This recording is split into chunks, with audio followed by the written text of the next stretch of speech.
Bienvenue dans le vlog de matelweb.com numéro 15.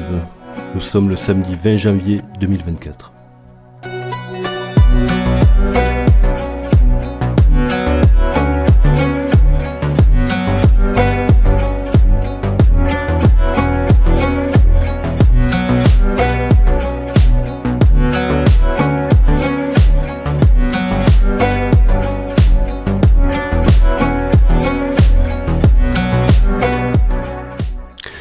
Vous l'entendez monter cette petite musique de la guerre, il faut se réarmer, a dit le président. Même l'amour doit se réarmer. Chute de la natalité fait force de loi, mesdames, vous enfanterez. Puis dans ce même élan, juste après avoir assuré sa descendance, le Français, fier de son devoir accompli, pourra partir sur ce futur front de la guerre contre l'ignoble Poutine. Oui, car c'est sa vision, son projet. Oui, bien sûr, monsieur le président. Nous allons vaincre la Russie. Oui. Bon, alors soyons clairs. Il n'y a pas 36 moyens. Si nous voulons avoir la même interprétation du monde que ce gouvernement, il faut mettre 68 millions de Français sous coke. Alors seulement, nous verrons le monde comme eux. Mais le problème, c'est que nous sommes encore nombreux dans ce pays à ne pas souhaiter nous enfariner le nez pour nous sentir invincibles et parvenir à gober nos propres mensonges. Non. L'histoire que nous racontent les médias ne tient pas la route. Tiens, faisons un jeu de l'esprit. Transposons notre monde dans l'univers d'une série qui aurait démarré sa première saison au printemps 2020. Première saison, Pandémie mortelle, c'est le titre. Ok, ça a de la gueule, ça s'annonce bien. Il y a des moyens, le truc est mondial et toi t'es sur le cul. Saison 2, le vaccin. Pas mal aussi.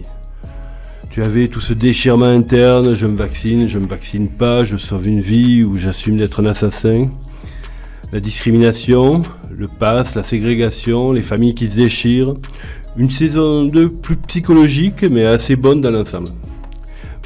Mais bon, je ne parle que pour moi.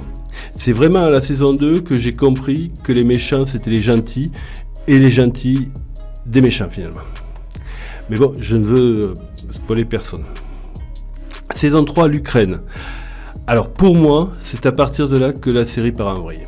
C'est vrai, jusque-là, tu avais affaire à un remake de La Casa del Papel, mais avec beaucoup plus de moyens, un hold-up mondial sur la base d'un virus, fallait oser pour prendre ça comme point de départ d'un scénario. Saison 2, ok, mais moi je m'attendais à une saison 3 style conclusion. On arrête les coupables, les méchants s'excusent d'avoir été méchants, et les gentils, qu'on a accusés d'être les méchants, sont réhabilités. Enfin, moi je trouve qu'ils auraient dû arrêter la série là. Mais non. Les producteurs veulent allonger la série comme on allonge un chewing-gum. Donc saison 3, l'Ukraine.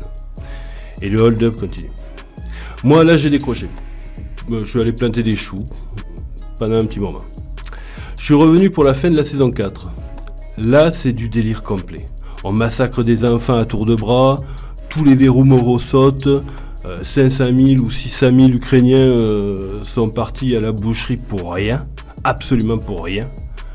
Tous les ressorts de la série reposent sur la peur, tu retires la peur et il ne reste qu'un braquage mondial, et une humanité qui se massacre pour des idées qui seront obsolètes l'année prochaine. Ah oui. Si tu enlèves la peur, il restera peut-être autre chose. La cicatrice pour l'humanité d'une terrible erreur scientifique. Voilà. Avec Matelweb, je vous fais un petit retour de ma veille internet et avec ce texte, je voulais vous faire entendre le bruissement, le bruit de fond qui actuellement se répand sur internet comme une traînée de poudre.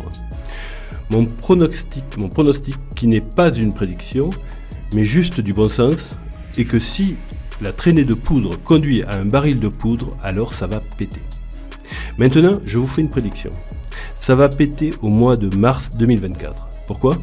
Mais parce que Mars est le dieu de la guerre. Voilà, je vous remercie pour votre écoute et je vous dis à la semaine prochaine. Merci.